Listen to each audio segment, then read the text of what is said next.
Connected to iPhone.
There are more than 7.5 billion conscious beings living on planet Earth.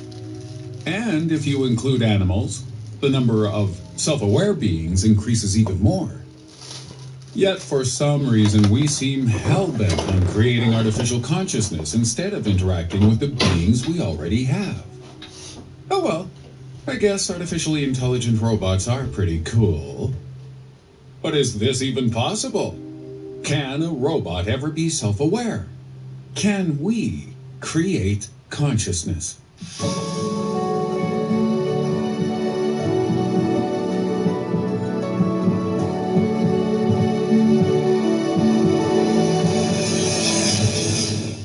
Starting at number 5, what is it?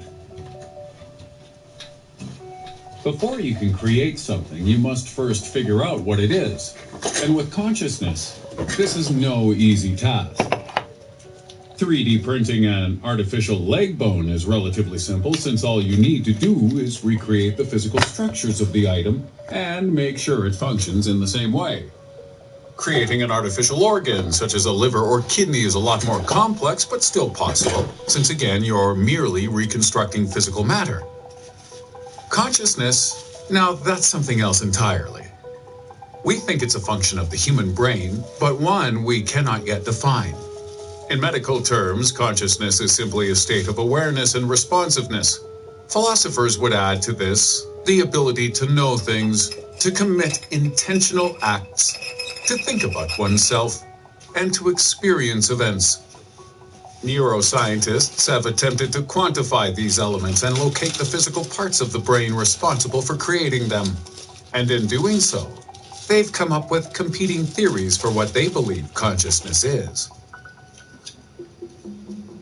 Number 4, the integrated information theory. The integrated information theory asserts that consciousness is no more than a wide variety of data processed by your brain.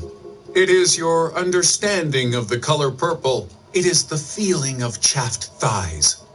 It is the sensory information your body uses to tell you what's what. This theory begins by working from the bottom up, taking every basic element of consciousness on its own and gradually coalescing them into something more. Basically, consciousness is determined by how much your brain processes an event beyond what you directly experience. If someone were to see and smell the inside of a dirty locker room but have no emotional response to it, they would be conscious, to a degree. But if someone were to see and smell a dirty locker room and feel disgust over it, they would be more conscious. They had done something with their sensory perception which the other person had not. The sum was greater than its parts. If this is accurate, we cannot recreate consciousness artificially. Creating a machine that could measure and compute a response to sensory stimulation would not lead to the kind of conscious experience organic beings enjoy. However, there is one bizarre way we may be able to do it, and it involves animals. Lots of animals. At 3, the Rat King. The theory of integrated information can be used to analyze the varying degrees of consciousness found in animals and human infants. Tests on babies show they experience consciousness awareness at 5 months old. And tests on animals have also proved that they have an inherent sense of self. This idea that animals are conscious beings makes it much harder to eat them or wear their skin. But it's a harsh truth humanity must get used to. In 2012, a group of leading scientists from various fields of neuroscience gathered at Cambridge University to sign a document called the Cambridge Declaration. The following statement is an extract from that document. We decided to reach a consensus and make a statement directed to the public that is not scientific. It's obvious to everyone in this room that animals have consciousness, but it is not obvious to the rest of the world. So, if we understand that consciousness is present in other creatures, and we think it cannot be replicated using artificial non-conscious beings, could we combine organic consciousness to create a higher level of consciousness? Maybe we can, if one 2015 study is anything to go by. Miguel Nicolachis is a neurobiologist whose team successfully created an organic computer made from 4 individual rats. Individually, these rats were nothing special, but when the 4 were connected via electrodes hooked up to their brains, they formed a super brain, able to complete tasks more efficiently. And if consciousness is indeed present entirely inside the physical brain, then maybe the secret to unlocking higher consciousness is just a matter of finding which areas to hook up. At number 2, the claustrum. In 2014, researchers at George Washington University discovered a consciousness flip switch deep within the brain. By stimulating a region known as the claustrum, they were able to make a female patient unconscious at the push of a button. She remained awake, just not aware. And this discovery offered further proof of what neuroscientists have been saying for decades. If consciousness is an orchestra, the claustrum is the conductor. We have determined that the claustrum facilitates communication between the 2 hemispheres of the brain, and the seamless nature of this synchronicity is thought to be crucial in the achievement of consciousness. How the claustrum does this is yet to be identified, But we do know this region is present in the brains of all mammals. However, when a group of primates had their collective clostrums probed in 2010, theirs did not appear capable of merging information from separate areas of the brain. So according to all this, the key to creating artificial consciousness is to understand how the claustrum works. Or just rip out your own claustrum and hand it to a robot. There you go, buddy. I'm done with life. Thinking about stuff is just too hard. And at number 1, the global workspace. Another neuroscientific theory regarding consciousness is called the global workspace. And if this one is accurate, then artificial awareness may be more possible than we thought. The theory claims consciousness acts like computer memory, retaining and recalling information at will. Humans know to avoid putting their hands in blenders because our memories tell us they're sharp. And sharp things have hurt us before. A thought process which also stops me from putting things inside my ex-wives. This reflective use of previously acquired information is no different to how your computers work. When you type in the genre of your favorite naughty movie, autocomplete knows which brand of filth you prefer because you've searched for it before. According to the global workspace theory, this is what consciousness does. Your level of awareness is simply your brain's ability to broadcast information around itself from a bank of memories and then act accordingly. If true, we're not far from creating artificial consciousness already. All we need to do is add a few more layers of complexity and shazam! We are consciousness creators. But some would have a problem with this conclusion, as consciousness is deemed to be a magical property above the manipulation of mere mortals. Skeptics would say that any consciousness we could create would be lesser to that possessed by humans. They'd say it's fake, whereas human consciousness is real. But is our definition of real even relevant? If something appears conscious, and it acts in a conscious way, who are we to say it cannot be? Humans create consciousness every day by giving birth, so we know it can be made from ordinary physical matter. Why must this matter be organic? Why can't it be a product of silicon rather than carbon? In its most basic form, our consciousness seems to be the result of electrical signals sent between parts of the brain. So if this is no different to how a computer works, and we don't think it's accurate to say that computers are conscious, then are human beings also not conscious? We're going to discuss this in our bonus video, Are Humans Really Conscious?, which you can watch on our Patreon page at patreon.com/strange mysteries. For a $2 a month pledge, which you can cancel at any time, you'll get to watch this, and indeed all of our bonus content, which goes deeper and darker into every topic than YouTube allows. If you don't want to donate, then it's cool. We still love you. And we'll continue to provide the best content we can under YouTube's restrictions, as you'll find out by watching our recent video on the reasons why humans are aliens. The reason why humans are what? Strange mysteries. Can we create consciousness? Well, Google is trying to.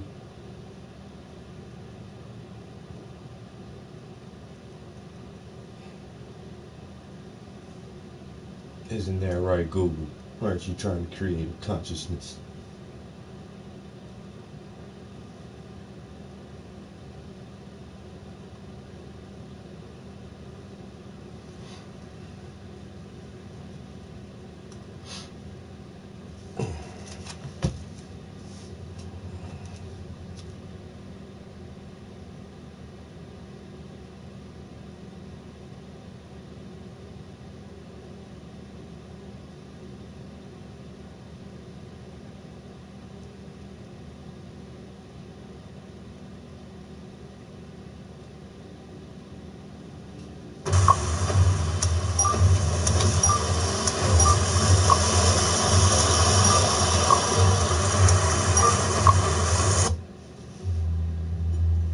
The idea that humans were intelligently designed is typically the preserve of nut job creationists who are adamant that the Earth is 6,000 years old and that dinosaurs were sent to test us.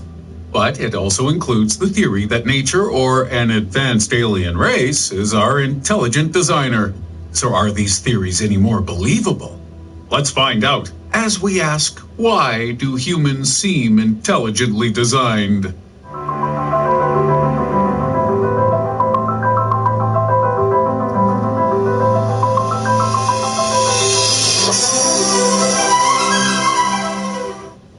At 4. Pareidolia. Human beings love two things: conspiracies and pretty patterns. These two feature heavily when it comes to intelligent design. But how much of this theory can be attributed to the psychological phenomena of pareidolia? Pareidolia happens when you think you see an object or a face in the clouds, but it's just your mind recognizing a familiar shape. No, little Timmy, that isn't your dead father up in the clouds. His actual face is rotting in the ground as his flesh is consumed by invertebrates, allowing his energy to return to the earth. Anyway, happy birthday, son. But if Timmy was to look at his dead father's body, would he see a mysterious pattern? He might. In fact, he may see a bunch. At Strange Mysteries, we've recently covered the golden ratio, which is a supposedly perfectly sized arrangement of shapes in harmony with each other. This ratio, which is derived from the Fibonacci sequence, can be used to form patterns like the golden spiral, which has been spotted in everything from hurricanes and flower petals through to the human DNA and spiral galaxies. It's such a pleasing pattern that humans have unintentionally applied it to many famous buildings and artworks, even before its significance was discovered. So is this evidence of a supreme designer? Might our entire reality contain a series of patterns hard-coded into our world? And if so, is this the only one? Or is this pareidolia? Are we seeing this pattern because we recognize it and we badly want to believe our world is intelligently designed? Number 3, we're perfect. Another reason why humans seem intelligently designed is that our bodies feel like the perfect machine. I mean, sure, we'd get rid of hair in a few places, add some back in other places, and maybe make depression go away. But for the most part, we humans are incredibly well made. Too well made, according to some. But this isn't true. The aforementioned depression is a good example of this. And there are many mental and physical health conditions which make humans far from perfect. Childbirth is notoriously far more dangerous and complex in humans than it is for other species. Allergies and autoimmune diseases are also good indicators that we're not a flawless creation as well. For the most part, we do work pretty darn well, though. And so it's easy to understand why people might think they've been designed in some way. But the reason we and other beings exist in such a well-formed state is because, well, we exist. Our body's been honed over billions of years of evolution. All of the creatures who were poorly made are now extinct. But is it possible that they were still designed in some way, albeit by nature? Number 2, Mother Nature. The Gaia hypothesis proposes that Earth is one giant self-aware system with some form of mass consciousness driving the creation of every living thing on the planet. The Earth acting in a similar way to our own human bodies, with each part working together to continue our existence. Much of the Earth's biosphere does have a mutually beneficial relationship with other organisms, because that's how life works. But this in itself isn't evidence for a giant hive mind Earth capable of intelligent design. If this theory were true, it would mean that humans have been intelligently designed for an important purpose within this system. And what this purpose could be is hard to discern, because it's not secret that we're doing a pretty good job at destroying Earth right now. Maybe Mother Nature's had enough and she's ready to do herself in. Or perhaps humans were foisted upon Earth against its will. And we're some kind of tumor the planet must fight off to survive. Isn't that a nice thought? The Medea hypothesis backs up this idea, as it claims that Earth is one giant superorganism, albeit a self-hating one which longs for a return to microbial life. Complex beings like us are just too much hard work. And every extinction Earth's life forms have ever endured are an attempt by our planet to return itself to its single-cell beginnings. I mean, wow, Earth. If you wanted life to leave you, you should have said something 3 billion years ago. Exactly, Earth. You're going to just do us like that? Wow, planet. Fuck And you. at number 1, God of the Gaps. The term God of the Gaps is used to describe the logical fallacy of identifying an area of scientific mystery and using it as evidence that God did it. How is dark matter formed? God does it. How did life begin on Earth? God did it. How do they get milk out of almonds? God did it. This God of the Gaps argument applies to any of the theories on this list, including the idea that human beings were designed by advanced aliens. This, and indeed many of the ideas in this video, are entirely plausible. Mankind could have been designed by aliens, a conscious Earth, or an actual spiritual entity. The problem is we have no evidence for any of this, only theories. Theories used to plug gaps in our knowledge. Humans have a psychological need to know things, and when we don't, we're content to fill that void with speculation. And really, there's nothing wrong with believing that God or aliens or Mother Earth designed human life. To a point. But when these theories are used to reject scientific evidence to the contrary, then it becomes a problem. It seeks to restrict our understanding of how humans were actually created in favor of an ideology. Science isn't always right, of course. In fact, it prides itself on knowing that one day every scientific theory will be disproven or improved upon. At present, we can see codes and patterns in human DNA which look like they've been designed, but we attribute them to a fluke of natural evolution. However, on the discovery of advanced alien life, we may come to revise this theory. The same goes for the day we discover God is real, or the day Mother Nature bends us over her knee and spanks our bottoms for messing up her home. When these things happen, a belief in intelligent design becomes logical and progressive. Until that day, we must content ourselves with the knowledge that humans arose from boring, plain old billion-year evolution. Except evolution isn't boring at all. It's fascinating. And I'll bet there's a bunch of interesting stuff you didn't know about it, too. We're going to investigate this in our bonus video, The Incredible Truth of Evolution, which you can watch on our Patreon page at patreon.com/strange mysteries.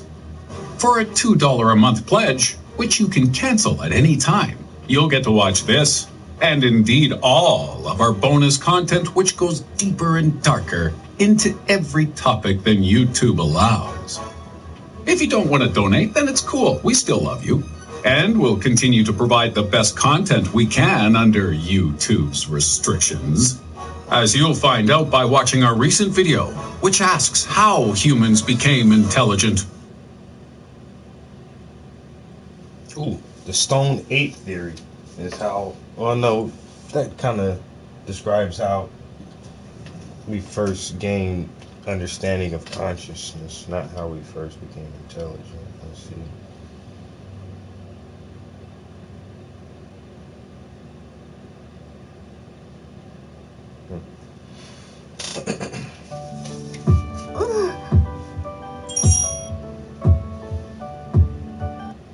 What the fuck? Xenobiology, how we are making aliens.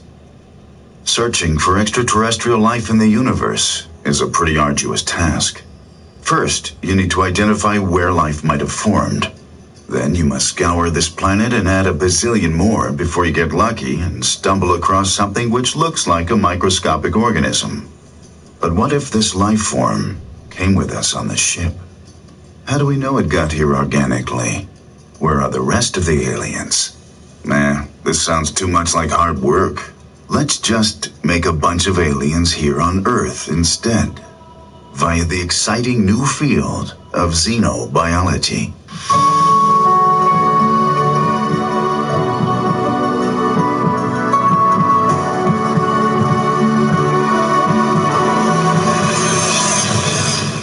3, how it works. Xenobiology is an offshoot of synthetic biology, which is a cross-disciplinary field involving both biology and engineering. They should call it bioengineering or something. Oh wait, they already did that. Bioengineering involves playing around with the molecular biology of an organism, tweaking its genetics, or making some other kind of unnatural change to a biological entity. Like seedless grapes, and seedless watermelon, and Roundup Ready wheat. Yeah, xenobiology. Biology takes this one step further, since it involves the study and creation of a brand new organism, one which does not, nor may ever, occur naturally anywhere in the universe. A creature whose origins lay entirely within the minds of men and women, and all the other genders which exist these days. Damn. Some of the systems xenobiologists use to create new genetic structures and chemistries are not based on the DNA RNA 20 amino acid framework, which underpins life on Earth. Xenobiology seeks to create a new code and/or a framework for carrying genetic information. These are called XNAs, or xenonucleic acids. Rather than being comprised of deoxyribonucleic acid or ribonucleic acid, as in the case of DNA and RNA, we now have new systems to play with, DNA? such as hexose nucleic acid, HNA, threose nucleic acid, TNA, and cyclohexanyl nucleic acid, or CENA. Wait a minute. Cena? John Cena? The wrestler? Holy crap. If John Cena is right and we can't see him, does that mean Cena is the secret to invisibility? Cracked it. I are so smart. Another form of xenobiology involves adding new letters to the existing genetic alphabet, which forms our DNA's base pairs. The current alphabet contains 4 letters: G, T, C, and A. Xenobiology seeks to add new letters based on synthetic nucleotides, such as P and Z, whose creation was outlined in the Journal of the American Chemical Society back in 2015. And this is just the start. A 2008 study conducted by Aaron LeConte and others at the Scripps Research Institute suggests up to 60 new bases could be added to the genetic alphabet, with 3,600 base pairs enabled as a result. Not only does this hint at an exciting future for the field of genetics, it also means we might one day be able to spell out a bunch of swear words using nothing but DNA base pairs. And really, isn't that the goal of all modern science? As well as the examples mentioned already, there are further xenobiological studies being conducted into the creation of new versions of the enzymes which form DNA and RNA in the first place, and the reassignment of genetic codons which are currently unused. But what is the point of all this? Why do we need to create brand new organisms and genetic instruction manuals when we've got exotic creatures like ponies, tardigrades, and Dutch people already? Number 2, why we're doing it. If you want to understand something, you must replicate the process which created it. This is great advice if you're looking to explore how life on Earth began, but less so if you're curious about how that rotting corpse found its way into your septic tank.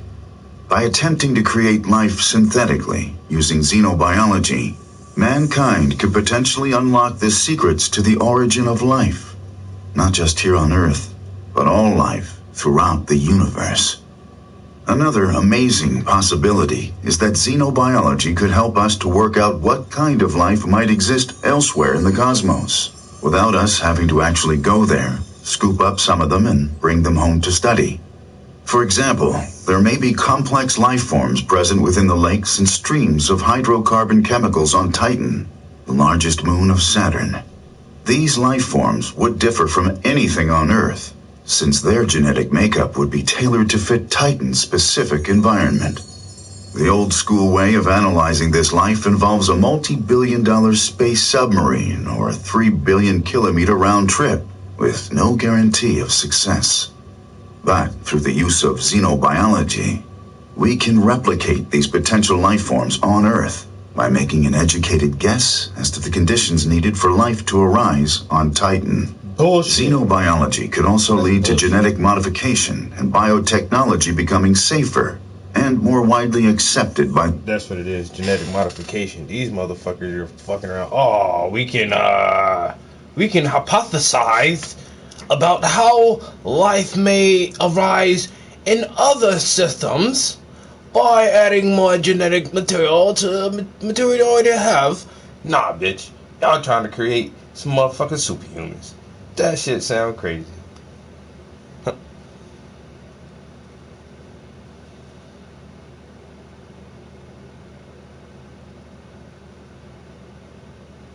Did they change the Playroom streaming? I don't know. And the public through the creation of something called a genetic firewall. This term is used to describe how xenobiologists might make new organisms incompatible with traditional life by designing them in such a way that prevents horizontal gene transfer. Horizontal gene transfer describes the movement of genetic material between organisms by any method other than the hereditary system between a parent and their offspring, which is known as vertical gene transfer. Eat a genetically modified goose and it messes your DNA up. That's horizontal. Number 1, what are we doing? It's all well and good looking to the future of xenobiology and predicting what we might discover, how we might use it, and what color unicorn you're going to order when science allows for their glorious return to Earth. But what are we using this technology for now? Let's find out. In the United States, Floyd Romersberg of the Scripps Institute recently led a team which modified the genetic code of E. coli bacteria to include 2 new synthetic DNA bases, X and Y. Romersberg says that this development should eventually allow us to program the bacteria to do as we please, which in turn could lead to its use in treating a range of serious diseases. Another xenobiological experiment, this time led by a team of international researchers based at Imperial College London, has replaced 1/3 of the genetic material in baker's yeast using 5 synthetic chromosomes derived from DNA. Much like the previous example, this project's findings could assist with the treatment of disease, with the successful replacement of yeast DNA hopefully meaning that faulty human DNA is replaceable, allowing genetic conditions like cystic fibrosis and Down syndrome to become a thing of the past. J. Craig Venter is also doing incredible work in the field of xenobiology, as in 2010 he claimed that his company was the first to create a fully artificial life form when his team synthesized an entire bacterium genome and inserted it into another cell. Strictly speaking, this organism wasn't entirely artificial. It was a synthetic replication of an existing life form. The next big step will be the creation of something which has never existed before. A 100% unnatural organism born of a laboratory. It seems we're not far from such a momentous event, but how close are we to creating such a being? And where else might xenobiology take us? We're going to explore this idea further in our bonus video, The Possibilities of Xenobiology, which you can watch on our Patreon page at patreon.com/Strange Mysteries. For a $2 a month pledge, which you can cancel at any time, you'll get to watch this. And all of our bonus content, which goes deeper and darker into every topic than YouTube allows. If you don't want to donate, then... Well, we know you wanted more. Strange Mysteries on YouTube and our Patreon bonus videos weren't enough to quench your search for truth, to give you that sense of awe and wonder again, to go past what you thought was the end, to give you the answers you seek, but which only lead to more questions. That's why we just upped the stakes. Chemicals of reality. Reality, consciousness, brains. What else is there? Ask yourself that question. Perhaps that's all there really is, but perhaps everything else is found within a place where these ideas, these things, overlap. Some thing, some place that is undefinable. To many people, altering certain chemicals in their brains produces what they would simply call hallucinations. In fact, what we're going to discuss specifically used to be called the businessman's trip, as one could enjoy it. Come down and put your pants back on in the time it takes to eat lunch. It wasn't taken seriously. Well, unless, of course, you started digging. And some people, including us, did. Already, though, to many people, this chemical is special amongst others. Very special. To them, it represents something more meaningful and incredible, as if it's the gateway to the next level of consciousness. The ticket to a higher reality barely explored by most humans. It is the entry point to a new reality, visited by only a select few, whose minds have become enlightened through the use of this exotic substance. For this reason, it's commonly referred to as the spirit molecule. But is its reputation as a mystical mind opener deserved? Or is it, and everything it represents, just a load of bullshit? We look at, investigate, and dive deeply into nearly all available research regarding this question, from nearly every angle feasible. And in the course of doing so, stumble upon unexplainable patterns, correlations, and neurological evidence for a reality existing beyond this one. Watch this hour-long Strange Mysteries premium video, Chemicals of Reality, as well as many more to come by becoming an elite premium member of our Patreon at patreon.com/strangemysteries.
I don't know. I still get trending notifications.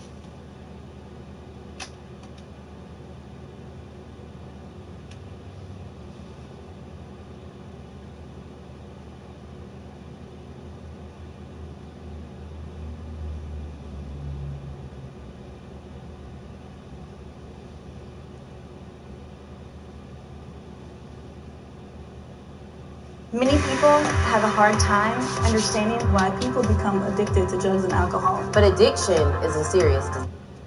Would extraterrestrial contact harm or benefit humanity?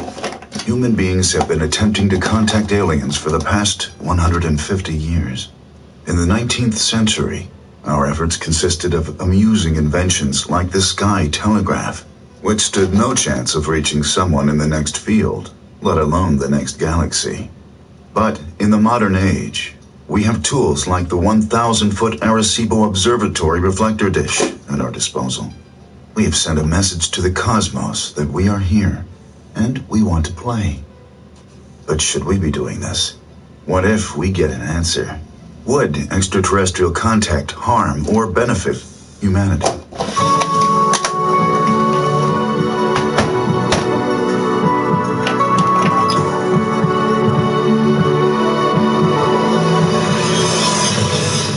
Number 3, harmful. This video categorizes the effects of alien contact into 3 broad categories: harmful, beneficial, and neutral. These are the classifications used in a paper written by Seth Baum, Jacob Hock-Misra of Penn State University, That's crazy. and Sean DeMago Goldman of the NASA Planetary Science Division. Their study, Would Contact with Extraterrestrials Benefit or Harm Humanity? A Scenario Analysis, considers a wide range of scenarios based on the assumption that contactable aliens would be more advanced than us. The authors drew this conclusion since we have not yet figured out how to achieve interstellar communication or travel. A society that has these capabilities is almost certainly more technologically advanced than we are. So, if the aliens are technologically superior, why would they want to contact us? Since we cannot predict the morality of a race we've never met, we have to assume that they may want to destroy us or take what we have. Some people contend that for a race to progress towards interstellar technology, they would have had to have subdued their aggressive side. While this may indeed prove true, it doesn't mean their actions won't be aggressive if the aliens deem their acts necessary and morally justified. One scenario in the aforementioned paper suggests that aliens may see how we've damaged our world and judge us an environmental threat to the universe. It even goes so far as to suggest that, given that we have already altered our environment in ways that may be viewed as unethical by Universalist ETI, it may be prudent to avoid sending any message that shows evidence of our negative environmental impact. If the aliens come knocking, our first meeting is going to be like that episode of The Simpsons where Mr. Burns and Smithers try to hide radioactive waste inside a tree. The aliens could also deem us too aggressive and expansionistic and seek to limit our presence in the universe by strangling the baby in its crib. A more intriguing possibility is that alien contact might prove harmful even if they have peaceful intentions. If you're familiar with the novel Of Mice and Men, you'll remember the part where Lenny, a huge hulk of a man, underestimates his own strength while petting a rabbit and accidentally crushes it to death. According to Baum, Hawk Misra, and Dumago Goldman, this fictional scenario could mirror reality. We might end up wiped out by a virus carried by our guests, or their bodies, vehicles, or emissions might prove toxic to us. A scarier scenario suggests that aliens could wipe us out accidentally without knowing we are here. Contact with aliens does not necessarily mean we've said hello. The first and last time we detect ET's presence could be in the aftermath of their catastrophic physics experiment, which renders our galaxy uninhabitable. It's also possible our first meeting with an advanced race would be with their artificially intelligent avatars, which might be unintentionally or intentionally destructive. I guess an evil AI would be the equivalent of Curly, the guy with a glove full of Vaseline. Yeah. Blurg. We'd better hope Lenny comes to save us. Why does he Number keep going two, back to Of Mice and Men? Beneficial. So this one dude, I think his father owned a ranch that Lenny worked on. He walked around with this leather glove on, full of, and the dude's like, why? Somebody asked, like, why does he keep that glove on his one hand? He's like, oh, it's full of Vaseline for his girlfriend. I was like, what the fuck? Motherfucker tried to keep his hands soft. And then I think Lenny wound up killing the girl too, yo. Damn, it's been a minute since I read Of Mice and Men. They made a movie about that shit too and everything. That was a good story though. But or he already made 2 references to that shit. There's a good chance. Steinbeck is who wrote Of Mice and Men, if I'm not mistaken. That's an advanced race will have peaceful, positive intentions for any new race they contact. We can look to mankind's protection of isolated tribes for an example of this, as while 100 years ago we'd have slaughtered them where they stood, today we take steps to protect and preserve their independence, unless you're a Brazilian gold miner. If the aliens are peaceful, we must also deduce whether or not they are contact virgins or if we are one of many civilizations they've encountered like great big cosmic sluts. If it's the former, we'll bear the brunt of their mistakes. If it's the latter, our interaction will be guided by previous experience. The size of the universe makes it likely we're not the first, and this means our new friends will know how to treat us. Over time, if deemed appropriate, radical new concepts, technologies, and cultures might be drip-fed by a civilization with our best interests at heart. And this could occur even through indirect contact through the interception of alien broadcasts. A long-distance relationship like this could prove the least problematic and most beneficial form of contact. Our source paper considers that communication with a cooperative civilization would allow us to share ideas about physics, mathematics, chemistry, and waffle recipes if we could form a common mathematical language. Baum, Hockmeister, and Domagoj Goldman also think that benevolent ETI may even design their first message to contain information on how to avoid technological catastrophe in order to help less developed civilizations succeed. They go on to discuss how alien civilizations are more likely to be cooperative than non-cooperative, since the latter is a risky and harmful strategy and unlikely to be a trait of any race which has survived long term. Even if we were to meet a non-cooperative or hostile race, the paper also speculates that mankind could be emboldened by destroying them, making a harmful situation ultimately beneficial. One final interesting scenario is where Earth is refused entry into a galactic federation. The authors state this as neutral, since we may only be granted access after meeting certain moral or technological criteria deemed beyond our capabilities. But rather than losing interest in the face of such a challenge, I would point out that humanity has achieved a lot more since we adopted religion to curb our primal instincts.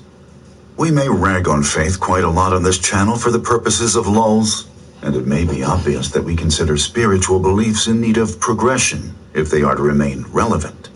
However, you cannot understate the role religious morality has had on organizing mankind and stopping us from stealing, boning, and working on Sundays.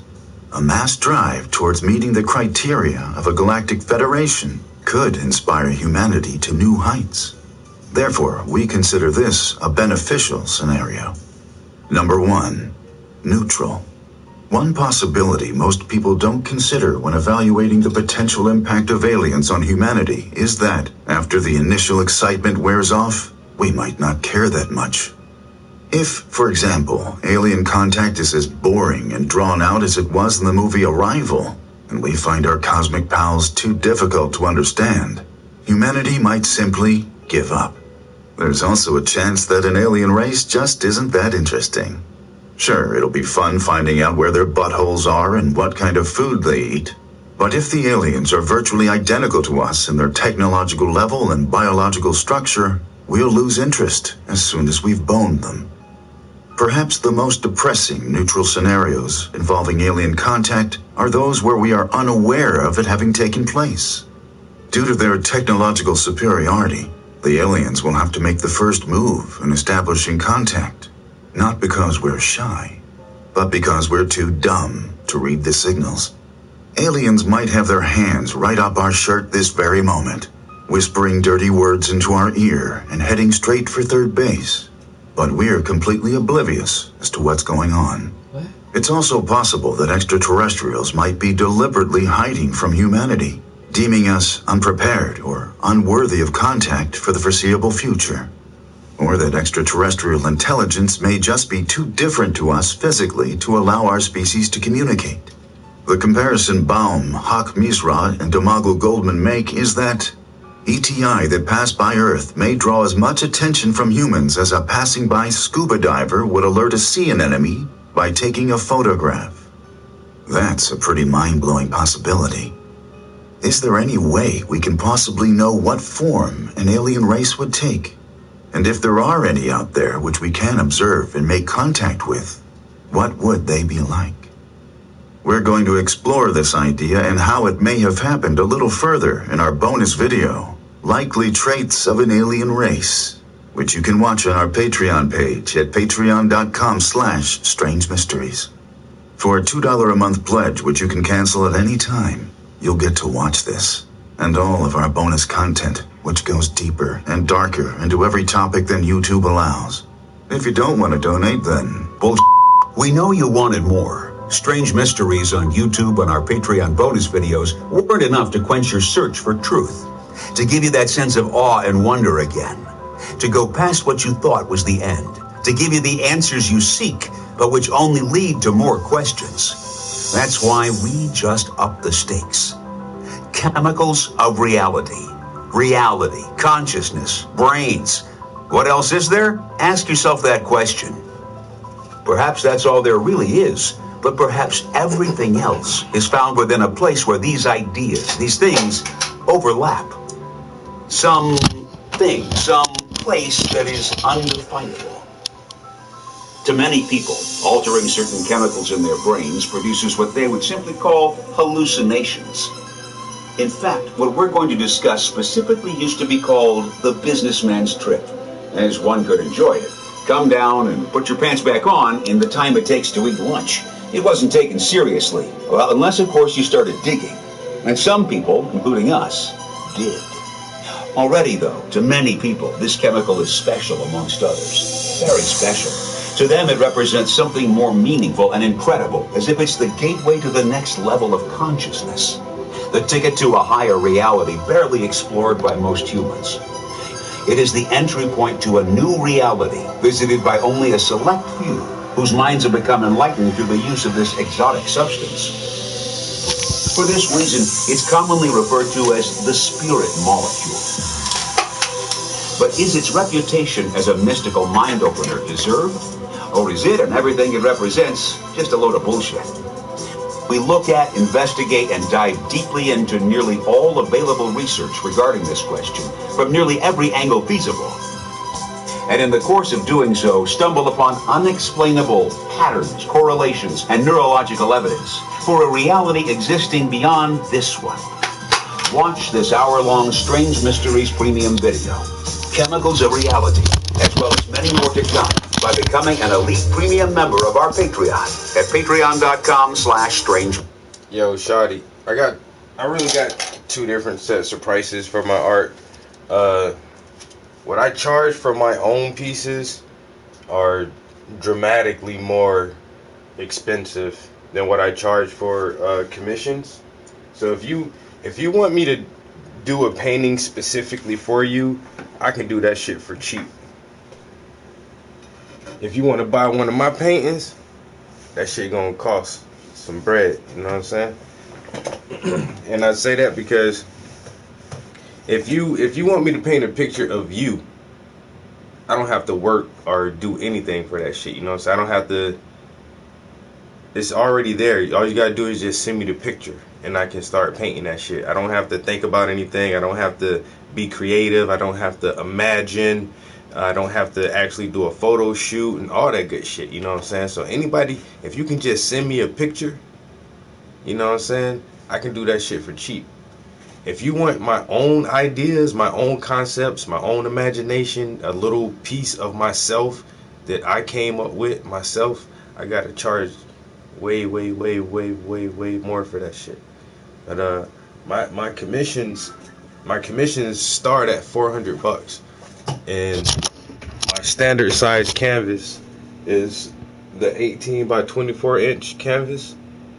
So if you don't specify a larger canvas, that'll be the size canvas I start with, and I don't do any projects for less than $400. Depending on the detail level of the picture and how much work has to go into it will determine how much more above that $400 I'll charge you, and you have to pay for your shipping. I use UPS and PayPal, and it's simple as shit. You send me a picture. If the picture is of high enough quality and has a decent resolution where I can really see the details and everything, and I feel comfortable working from that photograph as source material, and in the end we can agree on a price, all you do is send me a $200 deposit in PayPal, and I'll start working on your project. And then when it's done, you finish paying me, and we figure out how much the shipping fees are going to be, and I send it to you in the mail. Simple as shit. Right. Yeah, so I say starting at $400. My average commissions are roughly like $500 or $600, but I don't know, man. To say you own a original oil painting that is produced by an artist of my caliber, that has my level of technique to it, for $600, yo, you can't really beat that shit. Yo, trippy. You know what I'm saying? Some motherfuckers, Trust me, yo. I've been selling art for a minute, and I still think that I price my art a hell of a lot cheaper than other artists. And it's not because I'm not famous. You know what I'm saying? I've seen very unfamous people price their art for more than I do. You know what I'm saying? It's just that, right? I just want everybody who wants to afford my art to be able to afford my art. I don't want motherfuckers just to think like, oh, I'll never be able to afford that shit. You know what I'm saying? But I do feel like it's gonna be a day where average people aren't gonna really afford my shit. You're gonna have to be like a real art collector to get your hands on my shit. So I just try to tell people now, if you like this shit, if you like what I'm doing, get this shit now while it's cheap, man. I'm telling you. And get your hands on the original Prince painting right now while this shit's still nice and cheap. Cause who knows, in 10 years, you might not be able to pay $600 for a piece of my art. You know what I'm saying? And say you own an original Travis Prince piece. You know what I'm saying? No, you good. Yeah, and I got all my tags right here at the bottom of the screen. And this isn't my home account. My home YouTube channel got fucking banned for 90 days, so I can't live stream from there for 90 days. So this is just a sub account. It's even a sub account on my PlayStation. So my home PlayStation account is Trap House Entertainment. Everybody kind of knows me by that name. Your Aim Sucks is my old game handle for my shooter game. So when I kill a motherfucker, pow pow pow, and that name popped up, Your Aim Sucks. I used to love that shit. But my real PlayStation account is Trap House Entertainment, and my home YouTube channel is Travis Prince. I think this YouTube right here is Prince Travis. So it's still the same thing. I just reversed the name on that shit. So hopefully, like, I think I only have like a couple more weeks before I can start back live streaming from my home account. It's all good though. Motherfucking suckers try to hate on me. Oh, copyright infringement. Copyright infringement. Bitch, I'm not selling anything I listen to. Everything I listen to is background ambiance music. You know what I'm saying? It's like, how y'all getting me for that shit? I'm not bootlegging and making profits off of anything I listen to, but you're gonna hit me for copyright infringement. So then I made another account and I was working on nude painting, and then they hit me for nudity and shut that fucking channel down. So then I had to make another account, which is this one, and I'm trying to stay good on this account so I don't have to make another one until my home account comes back up. They be hating on your boy, though.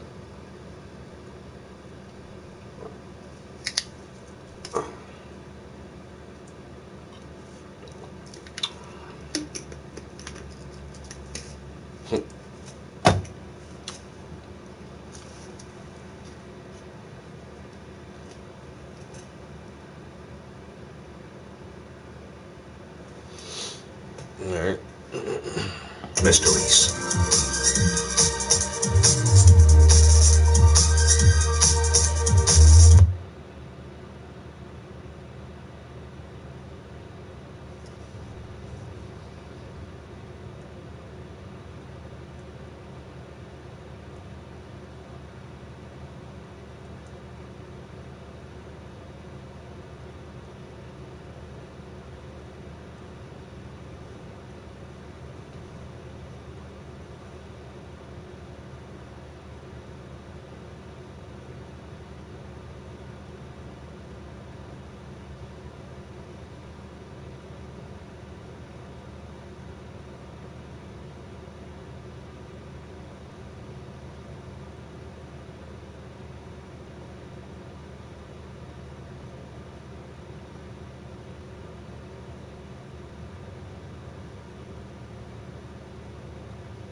Let me see something real quick.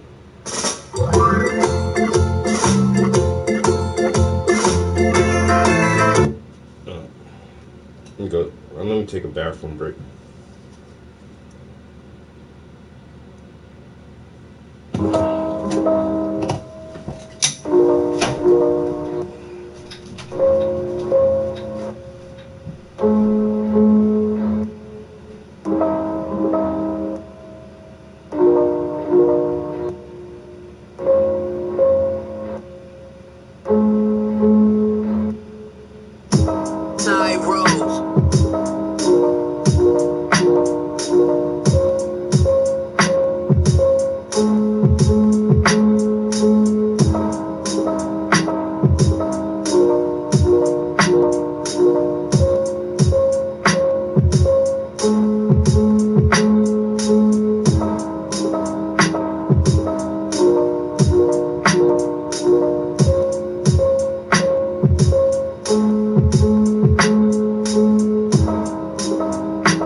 I am another of these great creatures of the universe, part of a group performing a major study on planet Earth.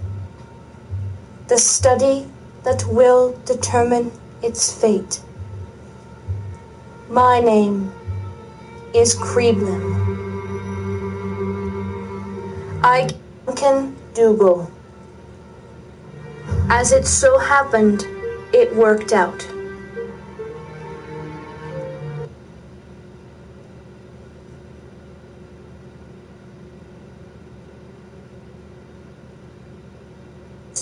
Okay, hey guys, it's me. You guys may not have this book. My Teacher is an Alien by Bruce Colville. There are more stories to it, but we're gonna talk about this book. Some people may not have it, so here. This book is basically about Susan Simons. She realizes something's weird about the teacher, so then she snuck into his house, and then he found her peeling off his mask, and then also the only person who believes her after that is Peter Thompson, which is this guy over here. The reason why I can tell is because he said a lot of things, so I know who he is. And then he.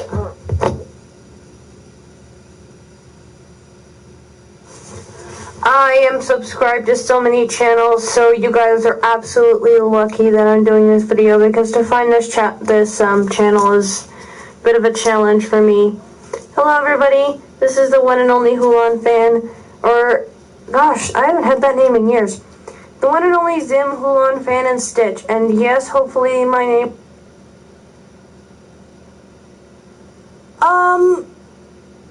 and some loud house videos.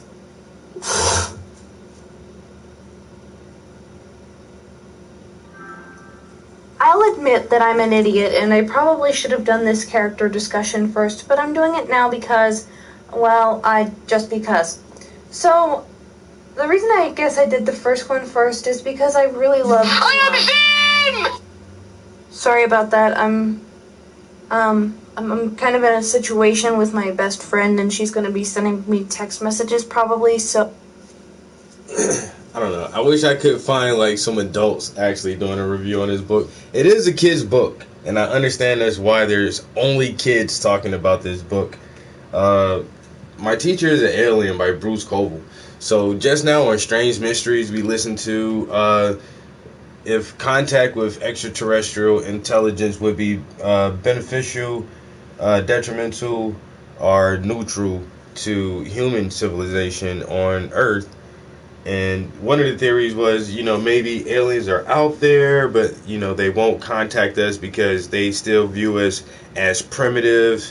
And, maybe if we had access to higher forms of technology, we would destroy ourselves or destroy, or upset some kind of cosmic balance.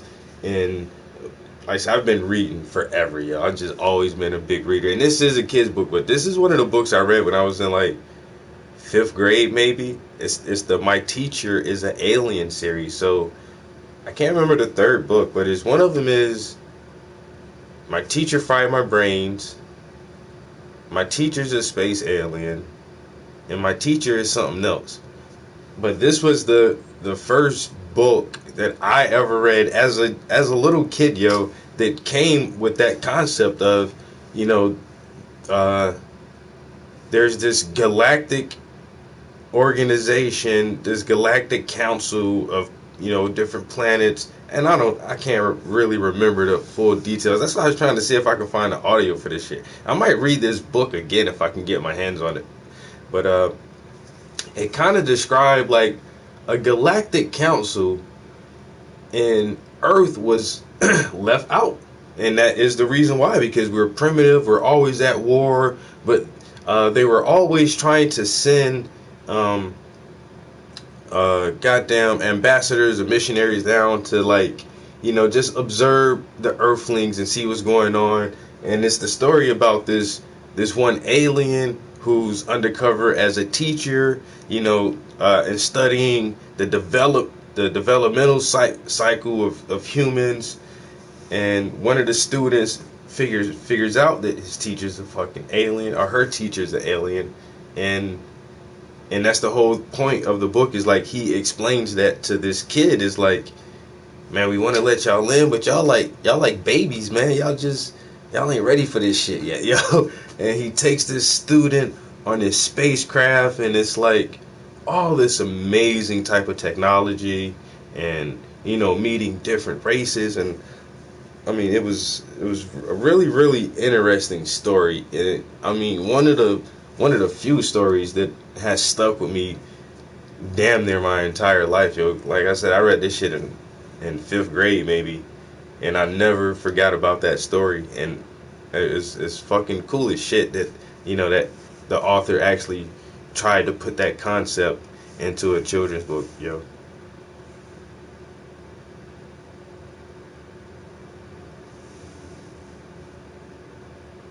Mm-hmm.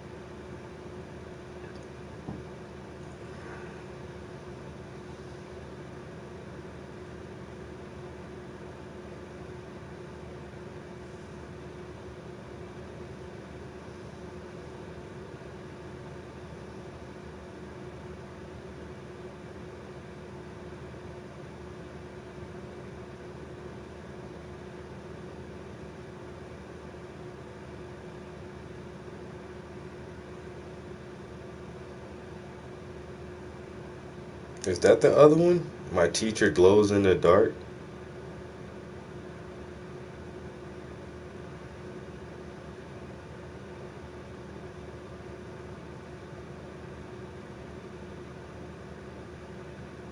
And there's, I see a lot of videos for a game. Let's play the game. My Teacher is an Alien. I didn't know they made a game off of that shit.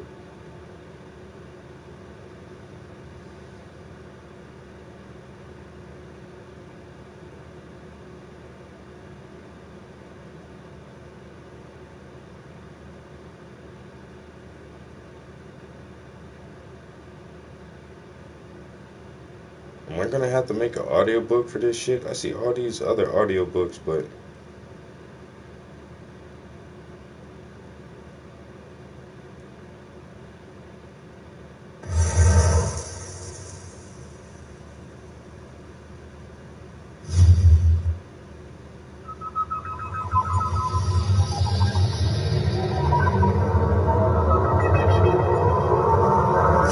Fast Audio presents My Teacher is an Alien by Bruce Cole. Read for you by Nancy O'Connor and the full cast. Chapter 1. Missing. One 6th grade teacher.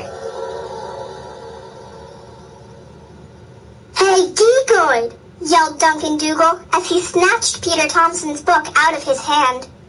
Why do you read so much? Like don't you know how to watch TV? Poor Peter. I could see that he wanted to grab the book back from Duncan. But I also knew that if he tried, Duncan would cream him. Sometimes I wonder if Duncan's mother dropped him on his head when he was a baby.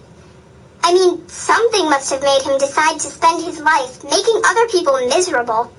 Otherwise, why would he spend so much of his time picking on a kid like Peter Thompson? Peter never bothers anyone. Heck, the only thing he really wants is to be left alone so he can read whatever book he has his nose stuck in at the moment. See why I read that shit? Because I was already reading books. It's about a kid, already the first page, the kid getting bullied for reading books. Hey, Pete, why do you read so much? Don't you know how to watch TV? Oh, man, that was a good book. Podium Publishing presents The Martian. Written by Andy Weir. Read by R.C. Bray.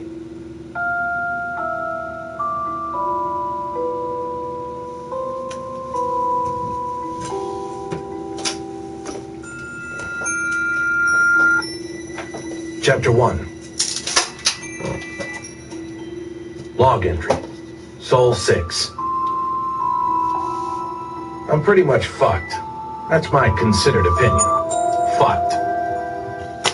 6 days into what should be the greatest 2 months of my life, and it's turned into a nightmare. I don't even know who'll read this. I guess someone will find it eventually, maybe 100 years from now. For the record, I didn't die on Sol 6. Certainly the rest of the crew thought I did, and I can't blame them. Maybe there'll be a day of national mourning for me, and my Wikipedia page will say Mark Watney is the only human being to have died on Mars. And it'll be right, probably, because I'll surely die here, just not on Sol 6 when everyone thinks I did. Let's see, where do I begin? The Ares program. Mankind reaching out to Mars to send people to another planet for the very first time and expand the horizons of humanity, blah, blah, blah. The Ares 1 crew did their thing and came back heroes. They got the parades and fame and love of the world. Ares 2 did the same thing, in a different location on Mars. They got a firm handshake and a hot cup of coffee when they got home. Ares 3, well, that was my mission. Okay, not mine, per se. Commander Lewis was in charge. I was just one of her crew. Actually, I was the very lowest ranked member of the crew.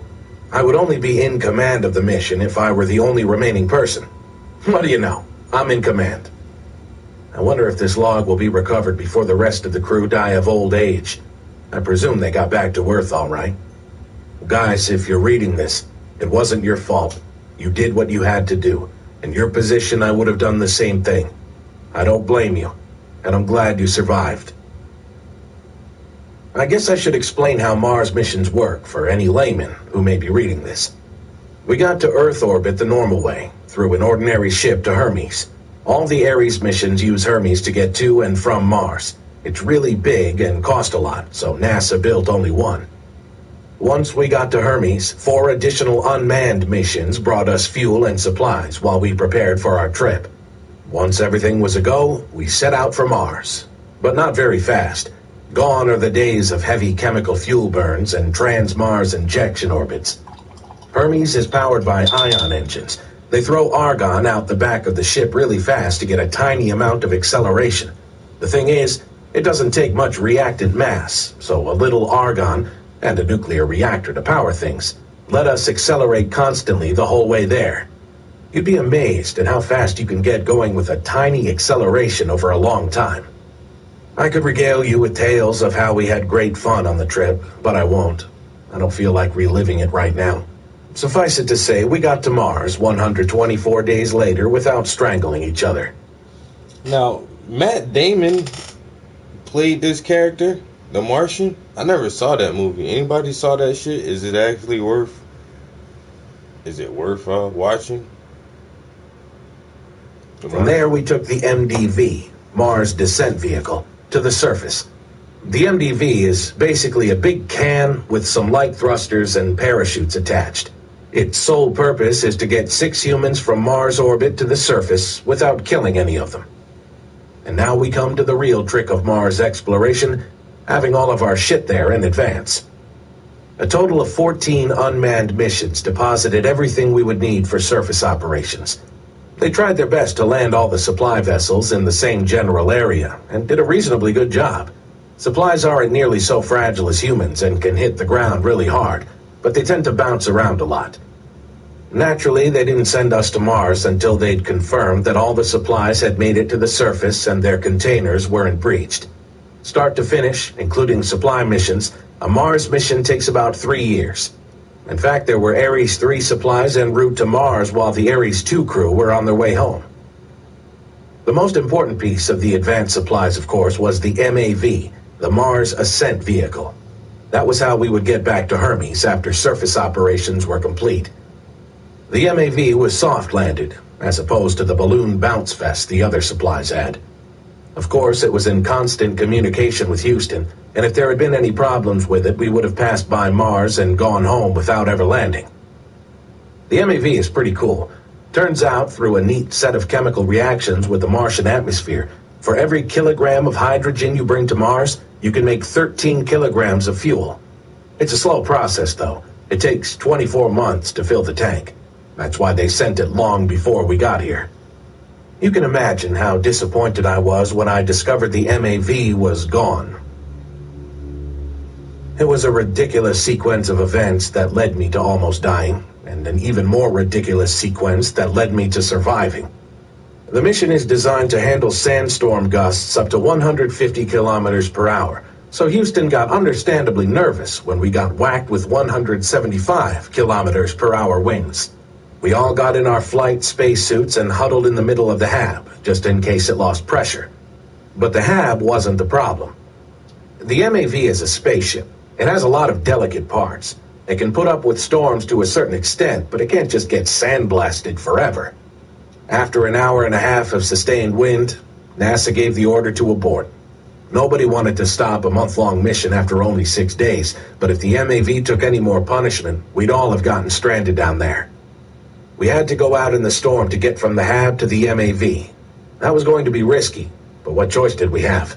Everyone made it, but me. Our main communications dish, which relayed signals from the HAB to Hermes, acted like a parachute, getting torn from its foundation and carried with the torrent. Along the way, it crashed through the reception antenna array. Then one of those long, thin antennae slammed into me end first. It tore through my suit like a bullet through butter, and I felt the worst pain of my life as it ripped open my side. I vaguely remember having the wind knocked out of me, pulled out of me really, and my ears popping painfully as the pressure of my suit escaped. The last thing I remember was seeing Johansson hopelessly reaching out toward me. I awoke to the oxygen alarm in my suit, a steady, obnoxious beeping that eventually roused me from a deep and profound desire to just fucking die. The storm had abated. I was face down, almost totally buried in sand. As I groggily came to, I wondered why I wasn't more dead. The antenna had enough force to punch through the suit and my side, but it had been stopped by my pelvis, so there was only one hole in the suit, and a hole in me, of course. I had been knocked back quite a ways and rolled down a steep hill. Somehow I landed face down, which forced the antenna to a strongly oblique angle that put a lot of torque on the hole in the suit. It made a weak seal. Then, the copious blood from my wound trickled down toward the hole. As the blood reached the site of the breach, the water in it quickly evaporated from the airflow and low pressure, leaving a gunky residue behind. More blood came in behind it and was also reduced to gunk. Eventually, it sealed the gaps around the hole and reduced the leak to something the suit could counteract. The suit did its job admirably. Sensing the drop in pressure, it constantly flooded itself with air from my nitrogen tank to equalize. Once the leak became manageable, It only had to trickle new air in slowly to relieve the air lost. After a while, the CO2, carbon dioxide, absorbers in the suit were expended. That's really the limiting factor to life support. Not the amount of oxygen you bring with you, but the amount of CO2 you can remove. In the hab, I have the oxygenator, a large piece of equipment that breaks apart CO2 to give the oxygen back.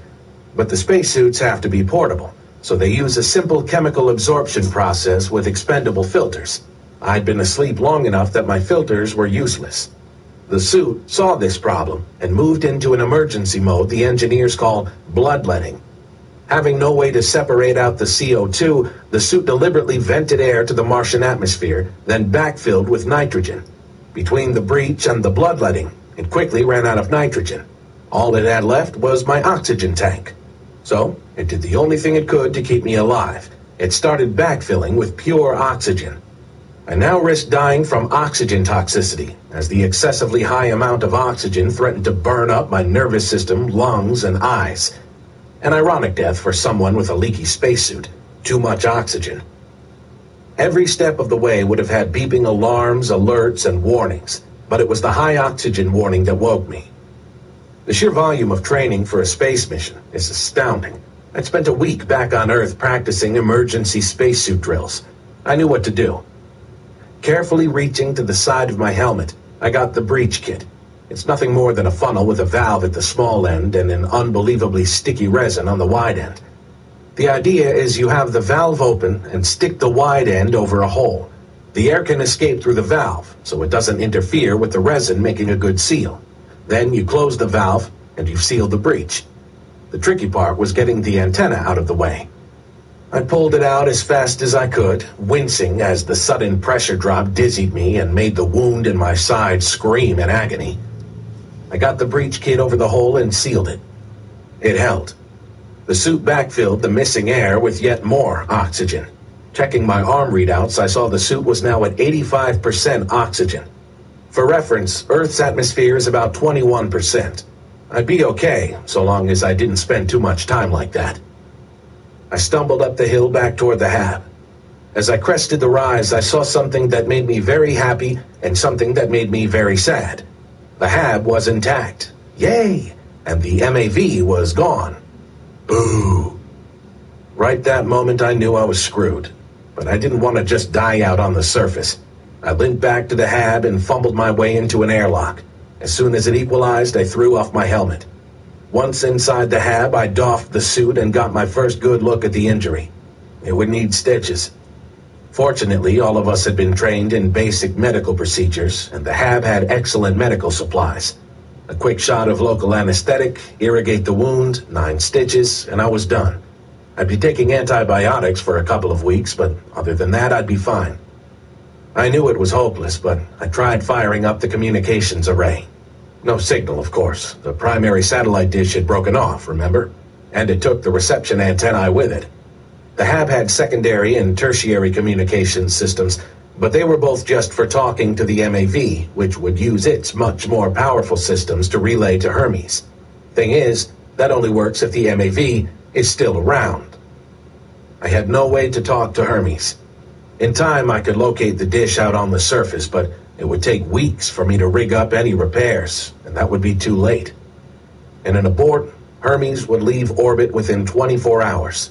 The orbital dynamics make the trip safer and shorter the earlier you left, so why wait?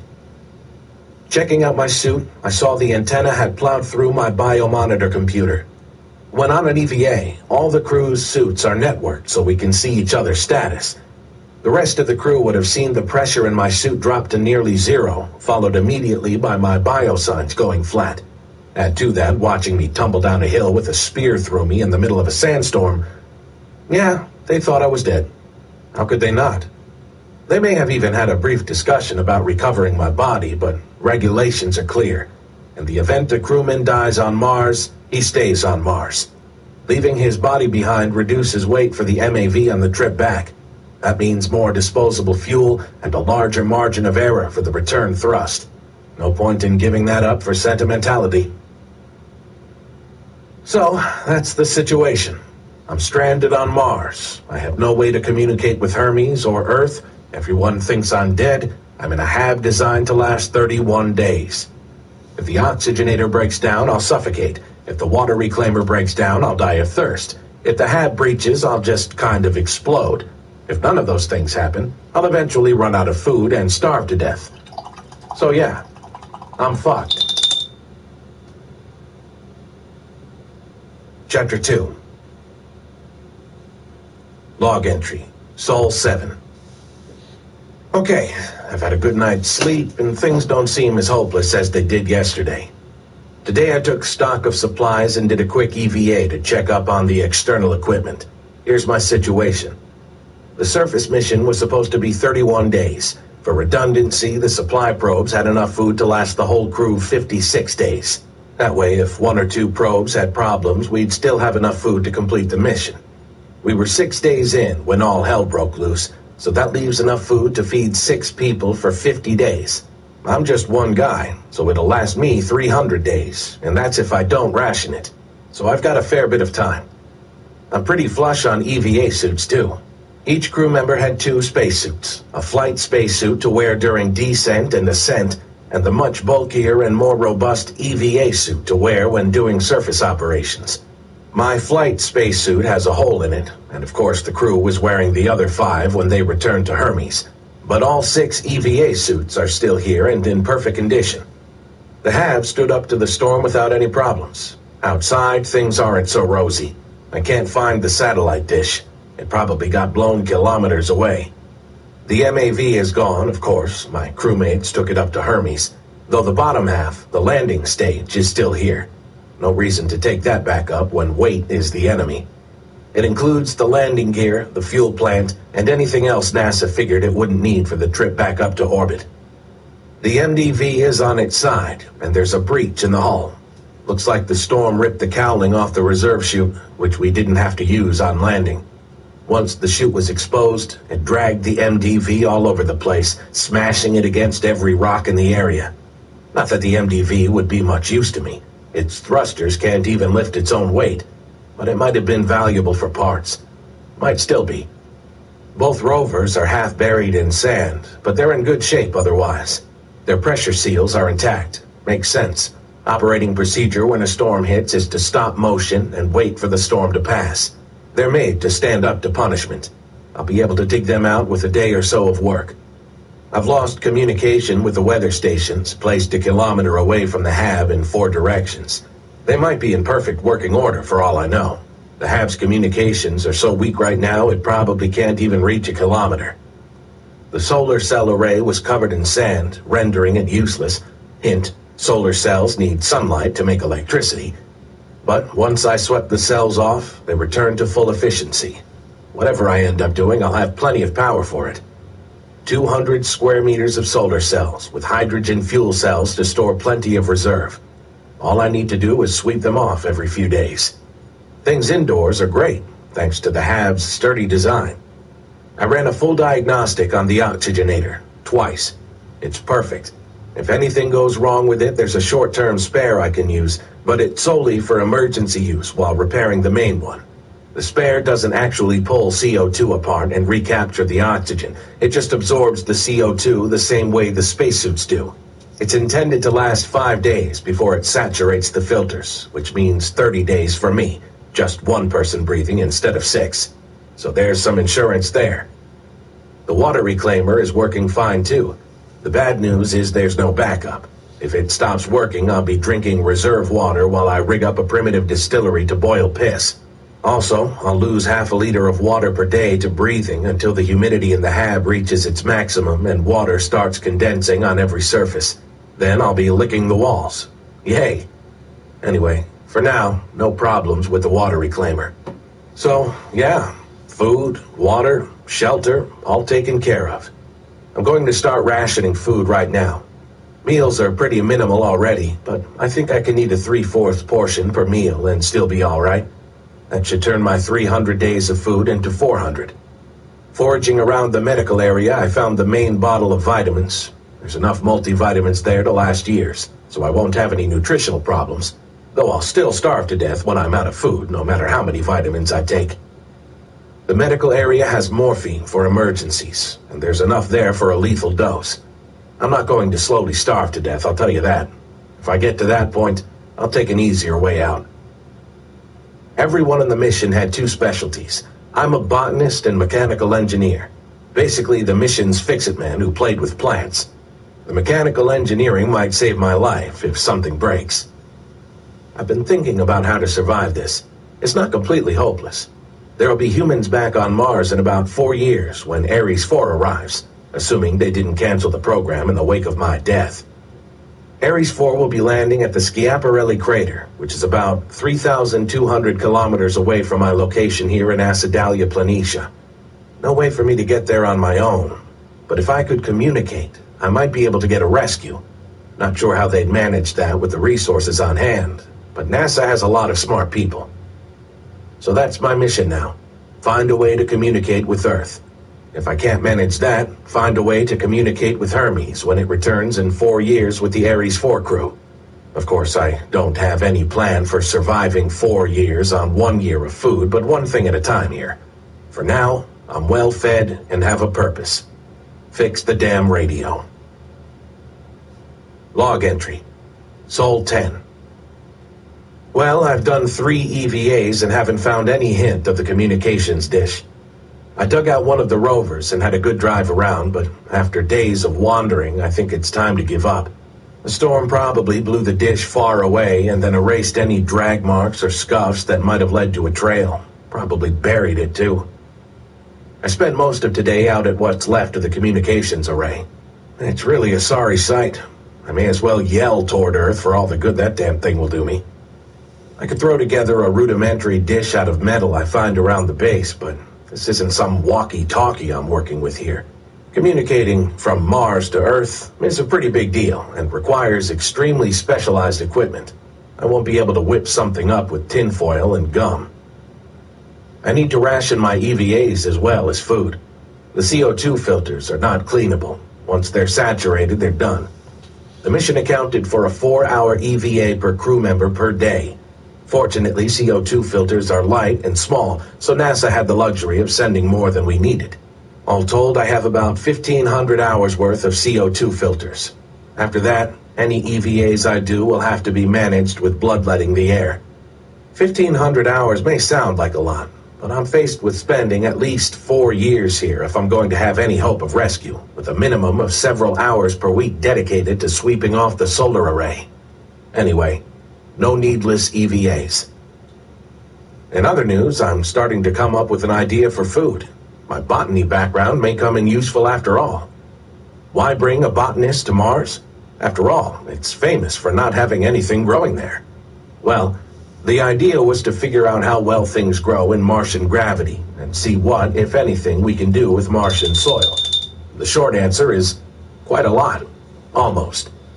Martian soil has the basic building blocks needed for plant growth, but there's a lot of stuff going on in Earth soil that Mars soil doesn't have, even when it's placed in an Earth atmosphere and given plenty of water.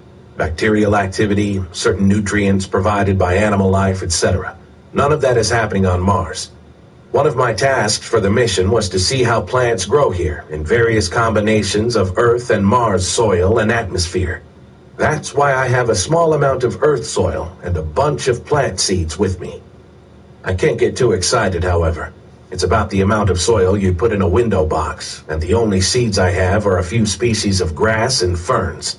They're the most rugged and easily grown plants on Earth, so NASA picked them as the test subjects. So I have 2 problems.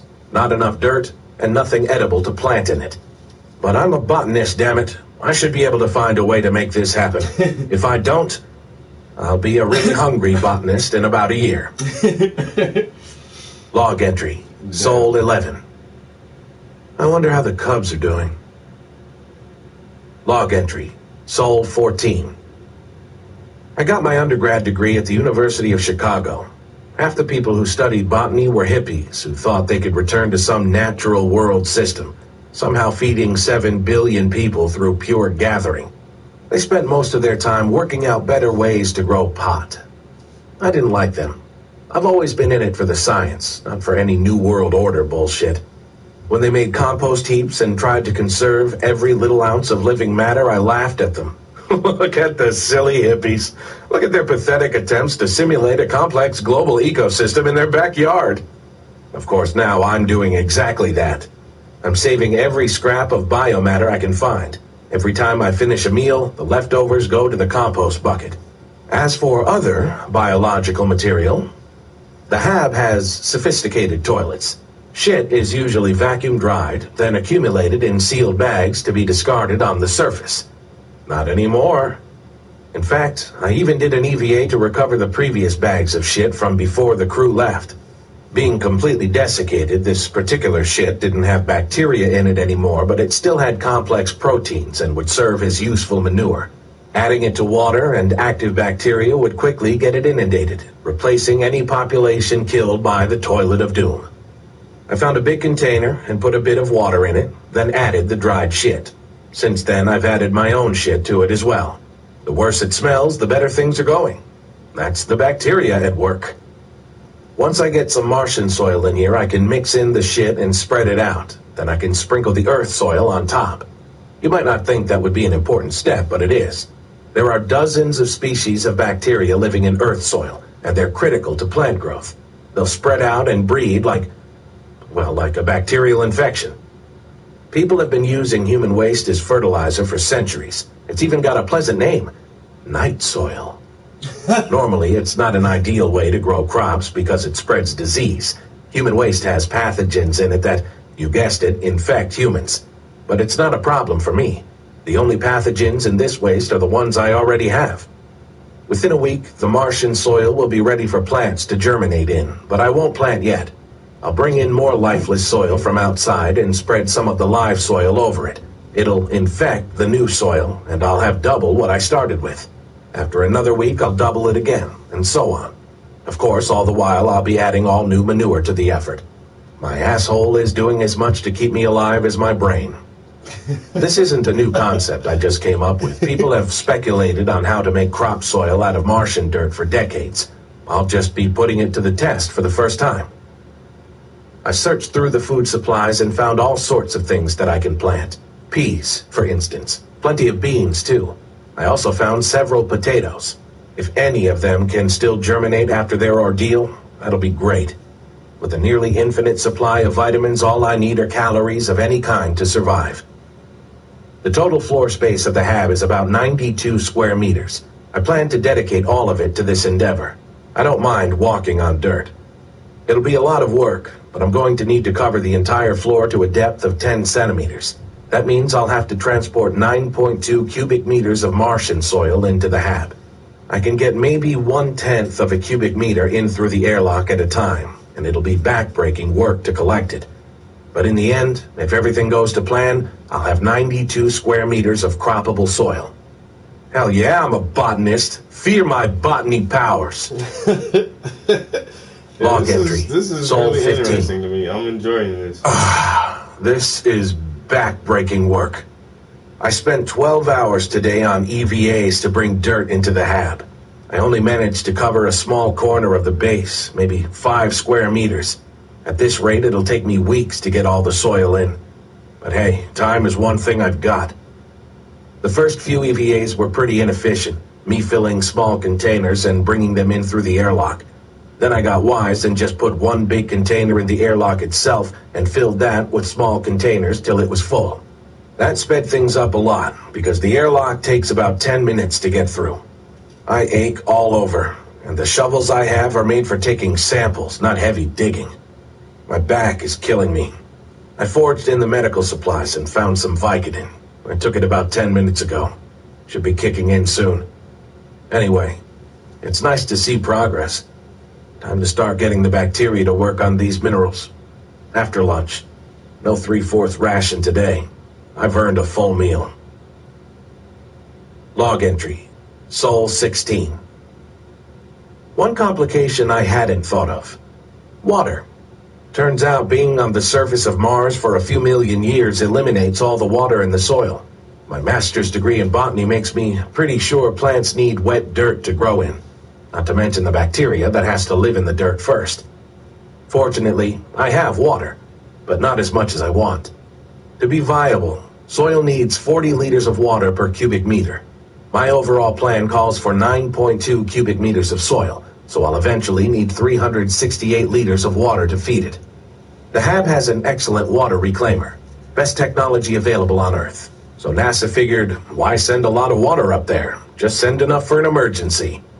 Humans need 3 liters of water per day to be comfortable.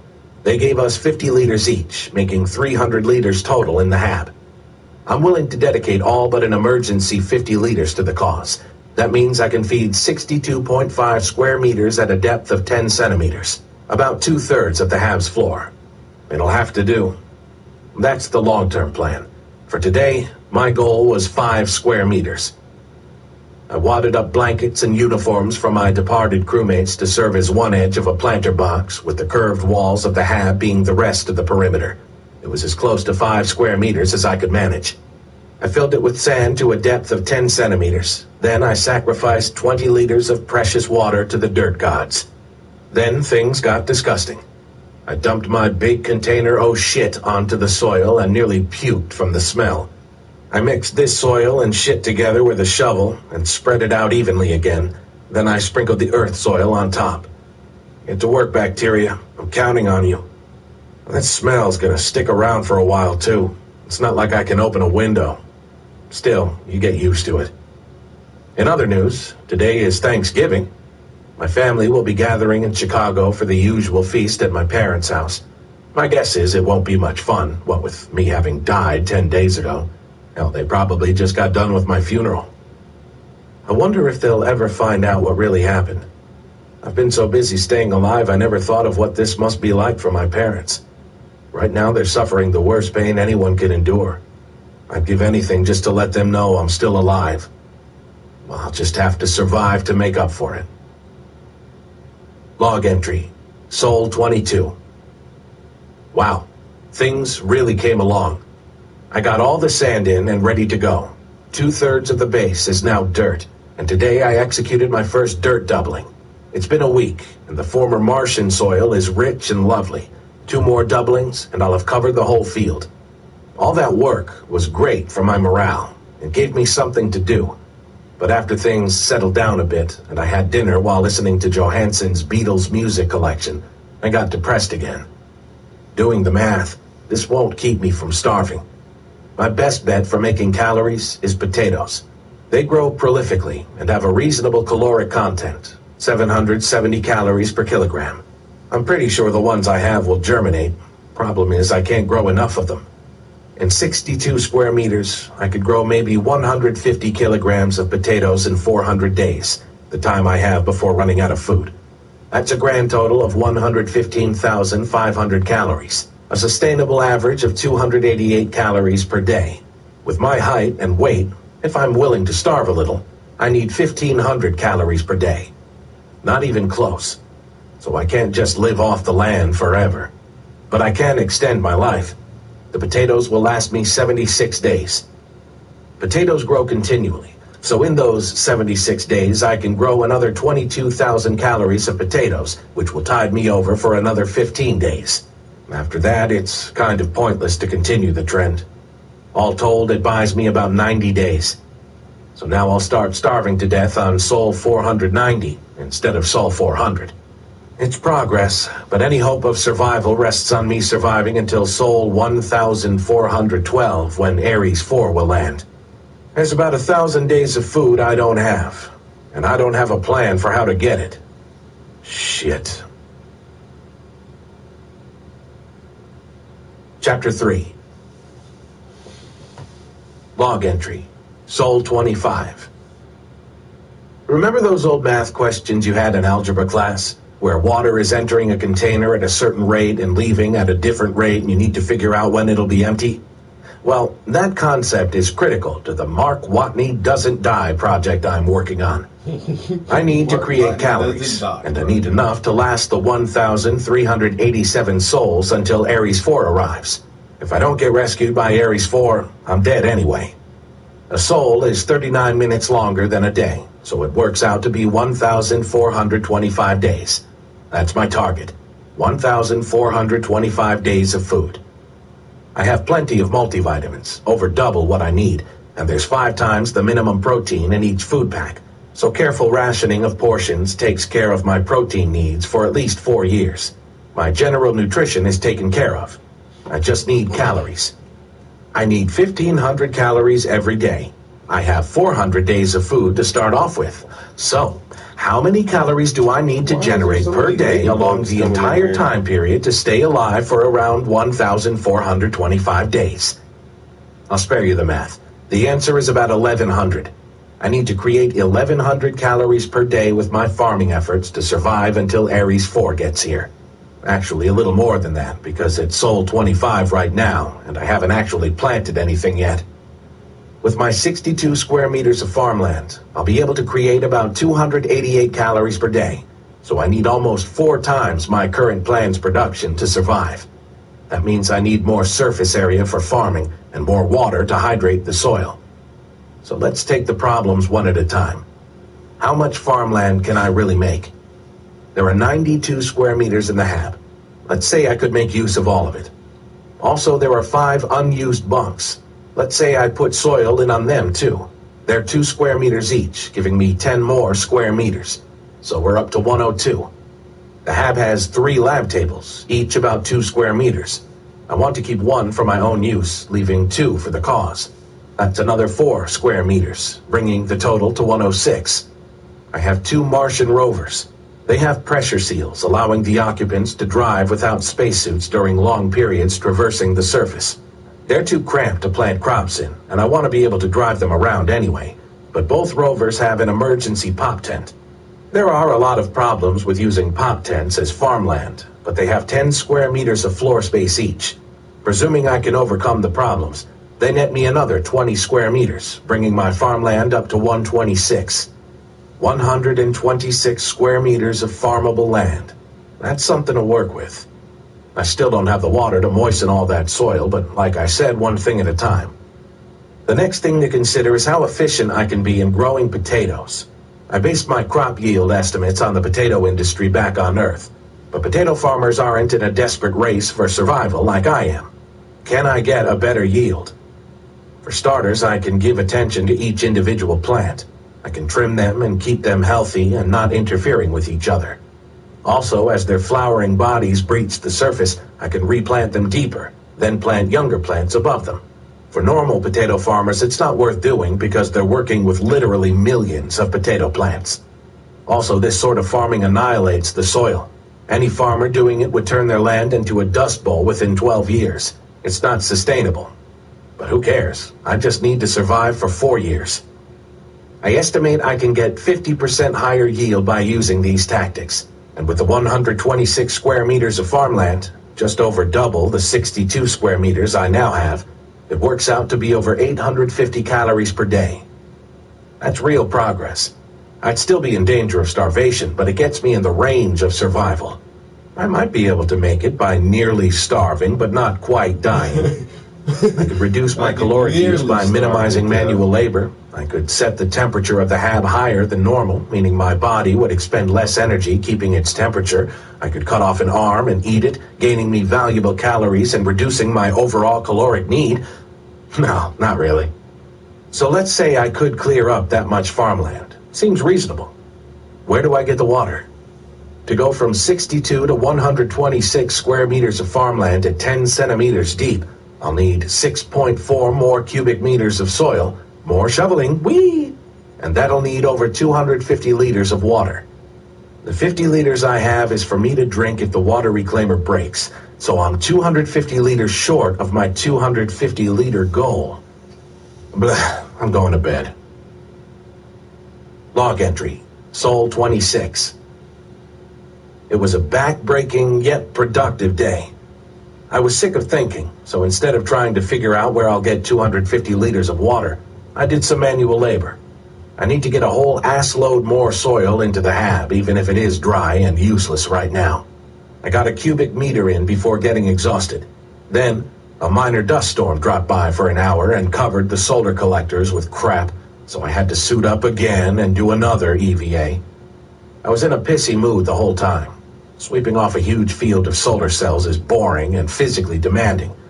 But once the job was done, I came back to my little hab on the prairie. It was about time for another dirt doubling, so I figured I might as well get it over with. It took an hour. One more doubling and the usable soil will all be good to go. Also, I figured it was time to start up a seed crop. I doubled the soil enough that I could afford to leave a little corner of it alone. I had 12 potatoes to work with. I am one lucky son of a bitch. They aren't freeze-dried or mulched. Why did NASA send 12 whole potatoes refrigerated but not frozen? And why send them along with us as in-pressure cargo rather than in a crate with the rest of the HAB supplies? Because Thanksgiving was going to happen while we were doing surface operations, and NASA's shrinks thought it would be good for us to make a meal together. Not just to eat it, but to actually prepare it. There's probably some logic to that, but who cares? I cut each potato into 4 pieces, making sure each piece had at least 2 eyes. The eyes are where they sprout from. I let them sit for a few hours to harden a bit, then planted them well spaced apart in the corner. Godspeed, little taters. My life depends on you. Normally it takes at least 90 days to yield full-sized potatoes, but I can't wait that long. I'll need to cut up all the potatoes from this crop to seed the rest of the field. By setting the HAB temperature to a balmy 25.5 degrees Celsius, I can make the plants grow faster. Also, the internal lights will provide plenty of sunlight, and I'll make sure they get lots of water, once I figure out where to get water. There will be no foul weather, or any parasites to hassle them, or any weeds to compete with for soil or nutrients. With all this going for them, they should yield healthy, sproutable tubers within 40 days. I figured that was enough being Farmer Mark for one day. A full meal for dinner. I'd earned it. Plus, I'd burned a ton of calories, and I wanted them back. I rifled through Commander Lewis's stuff until I found her personal data stick. Everyone got to bring whatever digital entertainment they wanted, and I was tired of listening to Johansson's Beatles albums for now.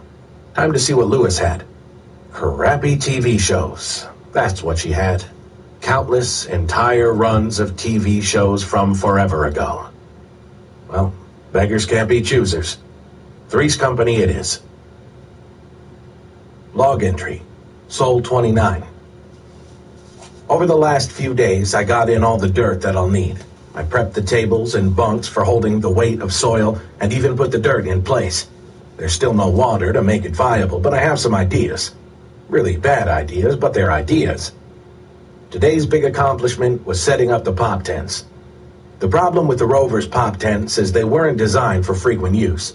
The idea was you'd throw out a pop tent, get in, and wait for rescue. The airlock is nothing more than valves and 2 doors. Equalize the airlock with your side of it, get in. Equalize the other side, get out. This means you lose a lot of air with each use, and I'll need to get in there at least once a day. The total volume of each pop tent is pretty low, so I can't afford to lose air from it. I spent hours trying to figure out how to attach a pop tent airlock to a HAB airlock. I have 3 airlocks in the HAB. I'd be willing to dedicate 2 to pop tents. That would have been awesome. The frustrating part is pop tent airlocks can attach to other airlocks. You might have injured people in there, or not enough spacesuits. You need to be able to get people out without exposing them to the Martian atmosphere. But the pop tents were designed for your crewmates to come rescue you in a rover. The airlocks on the HAB are much larger and completely different from the airlocks on the rovers. When you think about it, there's really no reason to attach a pop tent to the HAB. Unless you're stranded on Mars, everyone thinks you're dead, and you're in a desperate fight against time and the elements to stay alive. But, other than that edge case, there's no reason. So I finally decide I'd just take the hit. I'll be losing some air every time I enter or exit a pop tent. The good news is each pop tent has an air feed valve on the outside. Remember, these are emergency shelters. The occupants might need air, and you can provide it from a rover by hooking up an airline. It's nothing more than a tube that equalizes the rover's air with the pop tents. The HAB and the rovers use the same valve and tubing standards, so I was able to attach the pop tents directly to the HAB. That'll automatically replenish the air I lose with my entries and exits, what we NASA folk call ingress and egress. NASA was not screwing around with these emergency tents. The moment I pushed the panic button in the rover, there was an ear-popping whoosh as the pop tent fired out, attached to the rover airlock. It took about 2 seconds. I closed the airlock from the rover side and ended up with a nice, isolated pop tent. Setting up the equalizer hose was trivial. For once, I'm using equipment the way it was designed to be used. Then, after a few trips through the airlock, with the air loss automatically equalized by the hab, I got the dirt in. I repeated the process for the other tent. Everything went really easily. Sigh, water. In high school, I played a lot of Dungeons and Dragons. You may not have guessed this botanist/mechanical engineer was a bit of a nerd in high school, but indeed I was. In the game, I played a cleric. One of the magic spells I could cast was Create Water. I always thought it was a really stupid spell, and I never used it. Boy, what I wouldn't give to be able to do that in real life right now. Anyway, that's a problem for tomorrow. For tonight, I have to get back to Three's company. I stopped last night in the middle of the episode where Mr. Roper saw something and took it out of context. Log entry. Sol 30. I have an idiotically dangerous plan for getting the water I need. And boy, do I mean dangerous. But I don't have much choice. I'm out of ideas, and I'm due for another dirt doubling in a few days. When I do the final doubling, I'll be doubling onto all that new soil I've brought in. If I don't wet it first, it'll just die. There isn't a lot of water here on Mars. There's ice at the poles, but they're too far away. If I want water, I'll have to make it from scratch. Fortunately, I know the recipe. Take hydrogen, add oxygen, burn. Let's take them one at a time. I'll start with oxygen. I have a fair bit of O2 reserves, but not enough to make 250 liters of water. 2 high-pressure tanks at one end of the hab are my entire supply, plus the air in the hab, of course. They each contain 25 liters of liquid O2. The hab would use them only in an emergency. It has the oxygenator to balance the atmosphere. The reason the O2 tanks are here is to feed the spacesuits and rovers. Anyway, the reserve oxygen would only be enough to make 100 liters of water. 50 liters of O2 makes 100 liters of molecules that only have 1 O each. That would mean no EVAs for me and no emergency reserves. And it would make less than half the water I need. Out of the question. But oxygen's easier to find on Mars than you might think. The atmosphere is 95% CO2, and I happen to have a machine whose sole purpose is liberating oxygen from CO2. Yay, oxygenator! One problem. The atmosphere is very thin, less than 1% of the pressure on Earth, so it's hard to collect. Getting air from outside to inside is nearly impossible. The whole purpose of the hab is to keep that sort of thing from happening. The tiny amount of Martian atmosphere that enters when I use an airlock is laughable. That's where the MAV fuel plant comes in. My crewmates took away the MAV weeks ago, but the bottom half of it stayed behind. NASA isn't in the habit of putting unnecessary mass into orbit. The landing gear, ingress ramp, and fuel plant are still here. Remember how the MAV made its own fuel with help from the Martian atmosphere? Step 1 of that is to collect CO2 and store it in a high-pressure vessel. Once I get the fuel plant hooked up to the hab's power, it'll give me half a liter of liquid CO2 per hour indefinitely. After 10 sols, it'll have made 125 liters of CO2, which will make 125 liters of O2 after I feed it through the oxygenator. That's enough to make 250 liters of water. So I have a plan for oxygen. The hydrogen will be a little trickier. I considered raiding the hydrogen fuel cells, but I need those batteries to maintain power at night. If I don't have that, it'll get too cold. I could bundle up, but the cold would kill my crops, and each fuel cell has only a small amount of H2 anyway. It's just not worth sacrificing so much usefulness for so little gain. The one thing I have going for me is that energy is not a problem. I don't want to give that up, so I'll have to go a different route. I often talk about the MAV, but now I want to talk about the MDV. During the most terrifying 23 minutes of my life, 4 of my crewmates and I tried not to shit ourselves while Martinez piloted the MDV down to the surface. It was kind of like being in a tumble dryer. First, we descended from Hermes and decelerated our orbital velocity so we could start falling properly. Everything was smooth until we hit the atmosphere. If you think turbulence is rough in a jetliner going 720 kilometers per hour, just imagine what it's like at 28,000 kilometers per hour. Several staged sets of chutes deployed automatically to slow our descent. Then Martinez manually piloted us to the ground, using the thrusters to slow descent and control our lateral motion. He trained for this for years, and he did his job extraordinarily well. He exceeded all plausible expectations of landings, putting us just 9 meters from the target. The guy just plain owned that landing. Thanks, Martinez. You may have saved my life. Not because of the perfect landing, but because he left so much fuel behind. Hundreds of liters of unused hydrazine. Each molecule of hydrazine has 4 hydrogen atoms in it, so each liter of hydrazine has enough hydrogen for 2 liters of water. I did a little EVA today to check.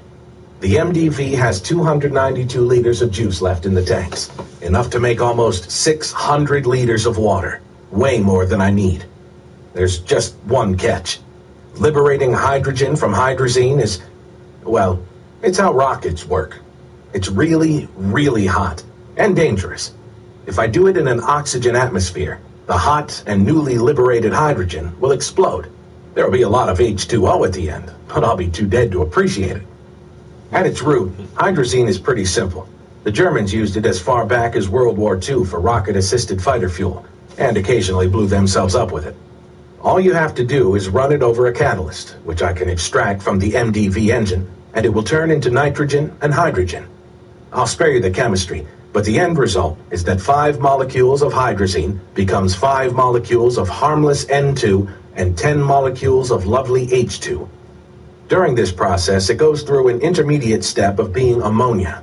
Chemistry, being the sloppy bitch it is, ensures there will be some ammonia that doesn't react with the hydrazine, so it'll just stay ammonia. You like the smell of ammonia? Well, it'll be prevalent in my increasingly hellish existence. The chemistry is on my side. The question now is, how do I actually make this reaction happen slowly, and how do I collect the hydrogen? The answer is I don't know. I suppose I'll think of something. Or die. Anyway, much more important, I simply can't abide the replacement of Chrissy with Cindy. Three's Company may never be the same after this fiasco. Time will tell. Chapter 4. Log entry. Sol 32. So I ran into a bunch of problems with my water plan.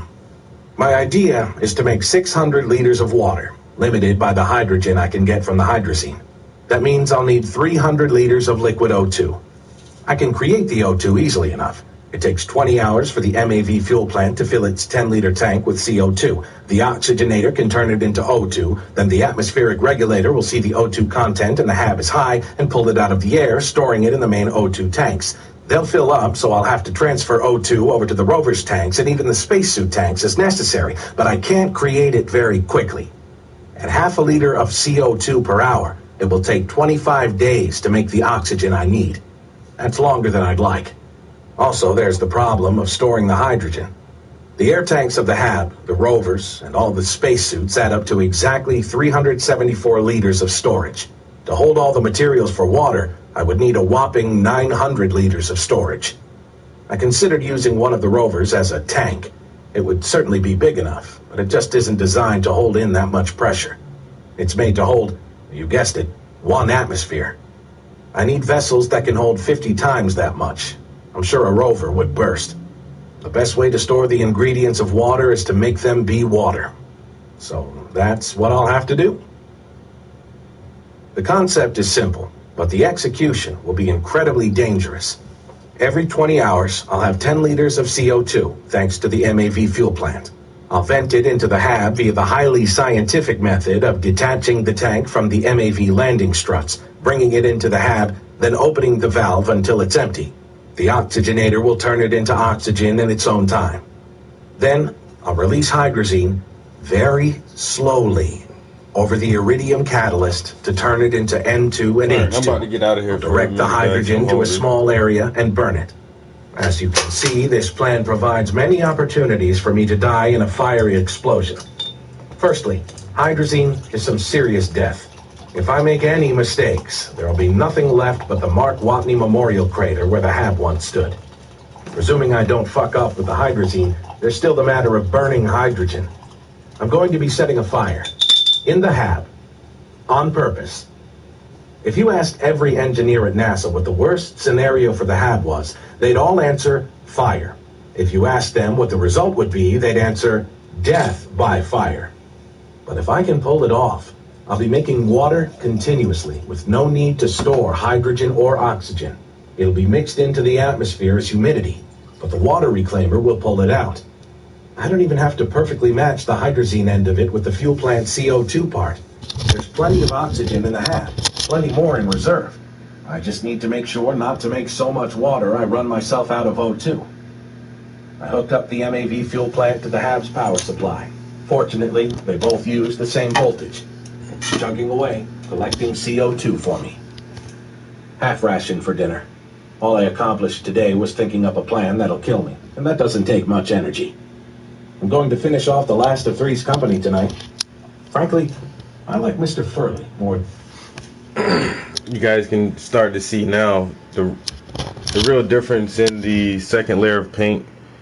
So from here is the first layer, or the underpainting, and I just added a second layer of paint. Well, everything on their skin above their knees and his arm has 2 layers of paint, and it looks really different now from this first layer of paint to the second layer of paint.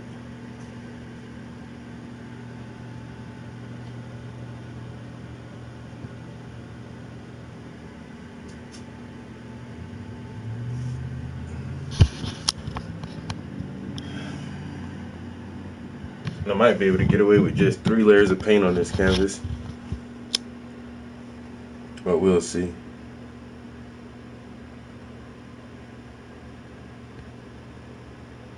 So yeah, I'm just slowly adding this second layer. I'm hungry now. I'm about to go grab me something to eat. Let me make sure I turn everything off. Space heater is off. Bluetooth speaker is off, and I think I'm gonna unplug the controller and plug the speaker up so that'll be nice and charged next time I come here. Yep. Alright, move this up the way. I'll set that here. Turn the laptop off and close. This page.